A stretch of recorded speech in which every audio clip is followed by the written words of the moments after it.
So, my job in the next 10 minutes or so is to answer this question, but not just to answer this question. What I also want to do is to give you an easy-to-remember way to be able to answer that question. To do that, I'm going to use a famous storyteller. I'm going to use Charles Dickens, and specifically, The Tale of Two Cities. Because as everybody knows, all real estate agents will tell you, real estate is local.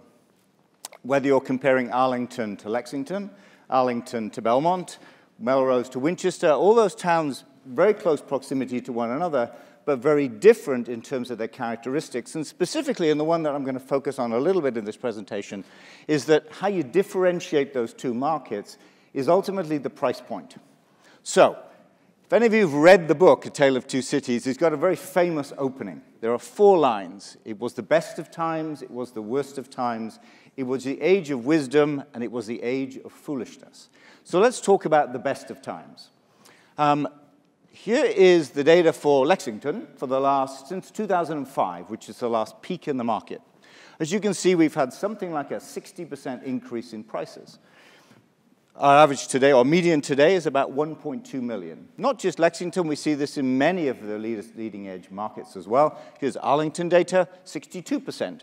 Key difference, though, is that the median price in Arlington is a lot lower. It's 800,000 versus 1.2 in Lexington. And that's really important.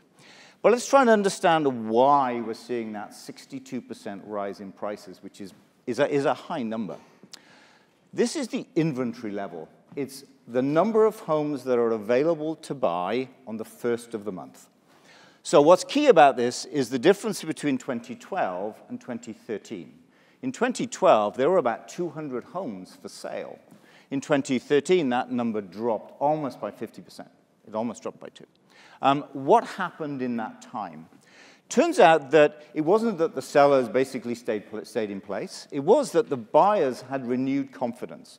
They put the recession behind them, and they were now looking forward.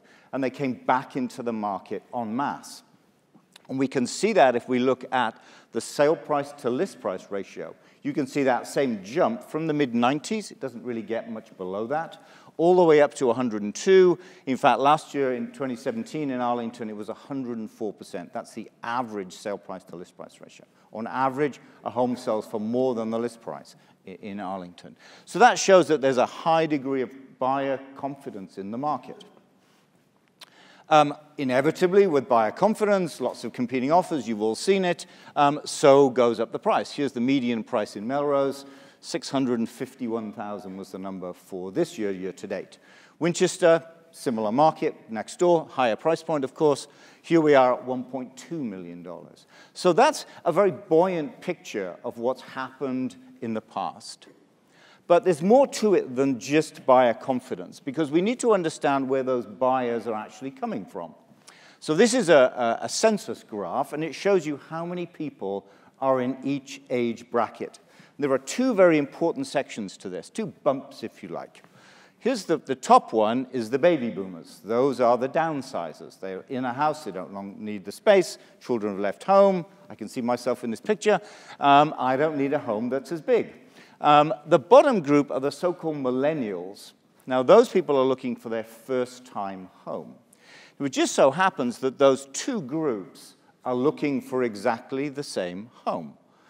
Relatively affordable. They would quite like a good school system. The first-time home buyers are thinking about a family. The downsizers are thinking about appreciation.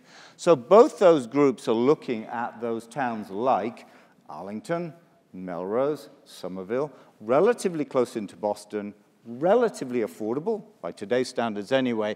And so that's the other reason why we're seeing so much buyer demand as well as buyer confidence. And it's the combination of those 2 that's driving prices higher. So that was the best of times. So what about the worst of times? What does the future bring for real estate? So clearly there's lots of discussion about an economic downturn.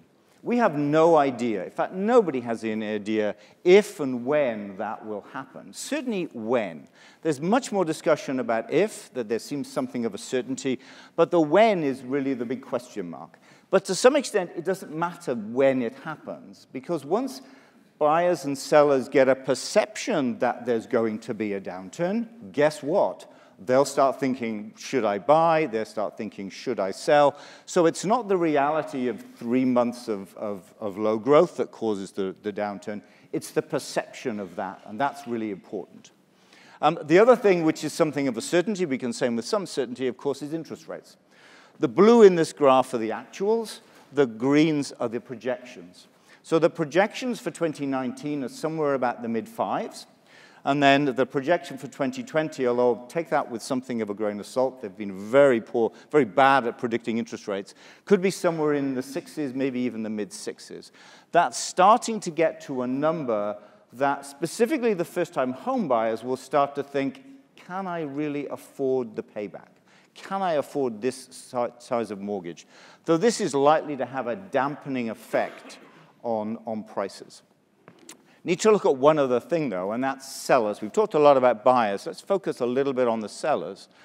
This is the number of home sales in Arlington over the last decade. As you can see, there was a high point in 2015, and then a very slight decline in the years since then. Here's the same data for Lexington. Much more dramatic, that drop-off in terms of the number of sales.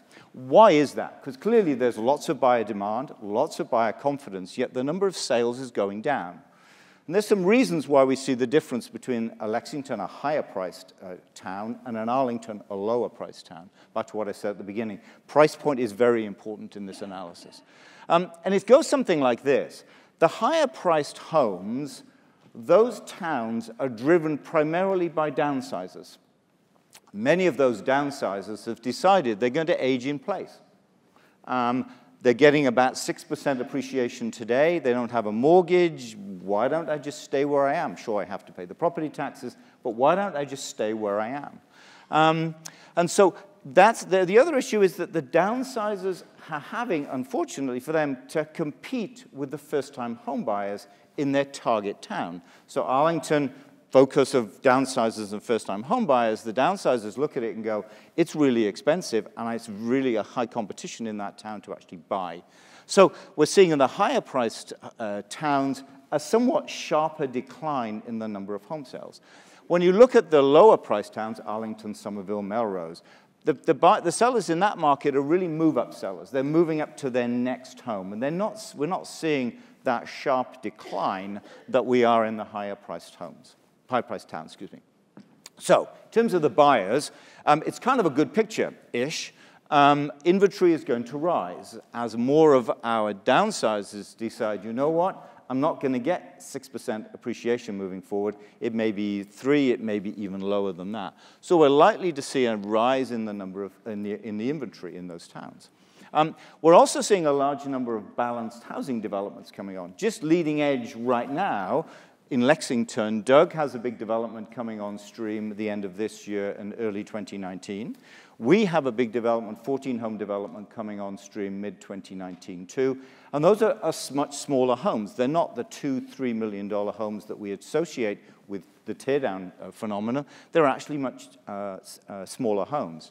And of course, interest rates will rise. We know that's reality. The downturn, even the perception of a downturn is going to have an influence on the market. And so we anticipate that that buyer confidence is going to decline as 2019 progresses. So it was the age of wisdom. So now we get to your coffee shop conversation with a buyer or a seller. What do you tell them in terms of how's the market? What's going to happen in 2019? So the predictions. Sellers' market is likely to soften in 2019. We just don't know when. Supply will rise as more sellers start to list, and therefore inventory will pick up. Less buyers as interest rates rise. That's especially the case with first-time home buyers. Our downsizers are somewhat unaffected by interest rates because they're probably going to buy with cash. And so finally, the price appreciation will probably stall. Although it wouldn't surprise me to see in some of the less strong towns, if you will, that we'll see a decline in prices. Although when that will happen, in which towns, it would be foolish to kind of predict what the details of that would be. So remember those inspections. Those of you who are used to no inspection, multiple offers, no mortgage contingency, I have news for you. Guess what? They're back. And our experience at the end of this year is that they're every bit as contentious as they were previously. So there's a mastermind for you there, Bill. We need to know how to navigate the ways and means of the inspection contingency, because as I say, they're every bit as contentious. So, the age of foolishness. So this is your closing argument here. How do you convince that buyer or seller to use you? So, don't be a fool. In this market, you've really got to work with an agent who understands what's going on in your local real estate market, because the two towns next to each other will be very different. Offers best-in-class marketing. Guess what? It's going to be necessary to sell in a market with higher inventory levels. So best-in-class marketing is key. And you really do need to provide an accurate CMA, because as Linda has said on many occasions, if you overprice, you lose. And it turns out that leading-edge agents are well-positioned to be positive about all of those things. If you think about the tools that we have, thank you for not telling me we were going to DocuSign. Dotloop or DocuSign, whichever it may be, for a paperless transaction. Moxie works, a great way to keep in touch with your CRM, with your sphere of influence, and then Moxie presents, as we saw today, giving you that accurate CMA. The training that Linda puts out, what seems like on a monthly basis, is key to keeping us ahead of the game. And finally, I'll have a shout out for the teams, because we're part of a team. We think teams are really a positive thing for buyers and sellers. So, to kind of wrap it all up, 2018 may well have been the peak in the market. We're not sure, but it looks like it may well be the sign of something of a downturn.